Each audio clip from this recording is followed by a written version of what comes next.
भारत सरकार कई कड़े कदम उठाने का ऐलान करने वाली है। केंद्र सरकार जल्दी कोरोना को लेकर गाइडलाइंस भी ला सकती है।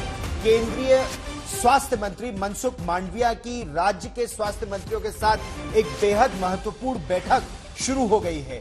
बैठक के बाद नए साल और आने वाले त्योहारों को लेकर दिशा निर्देश जारी किए जा सकते हैं। इस बीच मंगलवार को सभी स्वास्थ्य केंद्रों में मॉक ड्रिल भी कराई जाएगी।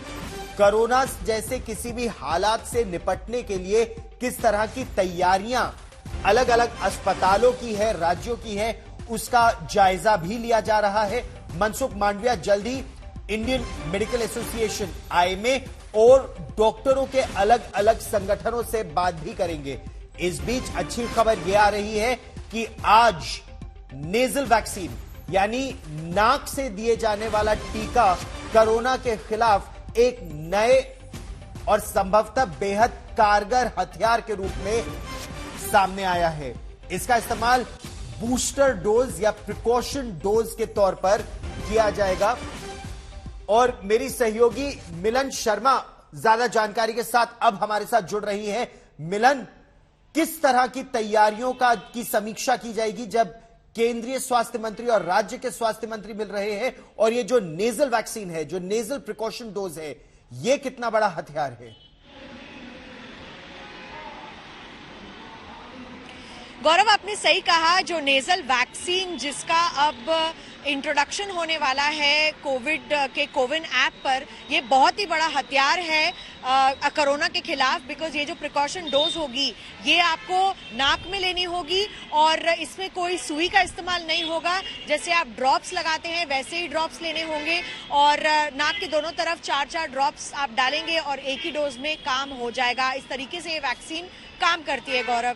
तो जाहिर सी बात है, जहां पर एक तरफ भारत सरकार कह रही है कि हम नहीं चाहते कि ज्यादा प्रतिबंध लगाए जाएं। प्रधानमंत्री ने खुद जब समीक्षा बैठक की थी, उन्होंने खुद कहा कि लोगों में अब ढिलाई नहीं होनी चाहिए और कोरोना को लेकर थोड़ी सी सतर्कता बरतनी पड़ेगी। इसी के चलते आज जो मीटिंग हो रही है स्वास्थ्य मंत्री केंद्र के स्तर पर और राज्यों के स्वास्थ्य मंत्रियों के साथ, उसमें भी बैठक में यही कहा जाएगा कि आप हमें प्रिकॉशन डोज के लिए अब सरकारों को या राज्य सरकारों को और ऑप्शंस दिए जा रहे हैं। और इसी के साथ साथ ये भी कहा जा रहा है कि मास्क की वापसी हो सकती है, लेकिन कोई ऐसे कड़े प्रतिबंध गौरव हमें लगते हुए इस वक्त दिखाई नहीं दे रहे हैं। ठीक मिलन, ये जो नेजल वैक्सीन है या नाक में जो 4-4 बूंद डाली जाएगी, ये केवल अस्पतालों में डाली जाएगी, केवल निजी अस्पतालों में, और क्या इसकी कोई लागत भी है और कितने समय तक ये कारगर होंगे?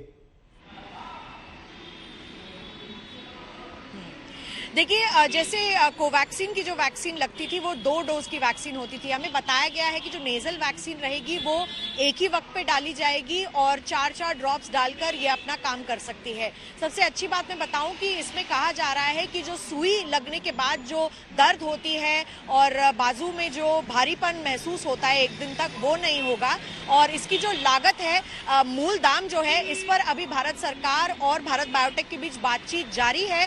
लेकिन ये निजी अस्पतालों में और सरकारी वैक्सीन केंद्रों में भी उपलब्ध करवाई जाएगी लोगों के लिए। और निश्चित रूप से सरकार की तरफ से ये प्रयास रहेगा कि इस वैक्सीन का दाम कम से कम हो, ताकि जितने भी भारतीय हैं जो अपनी तीसरी डोज अभी तक नहीं लगा पाए हैं 18 वर्ष से ऊपर, उनके लिए ये एक ऑप्शन रहे।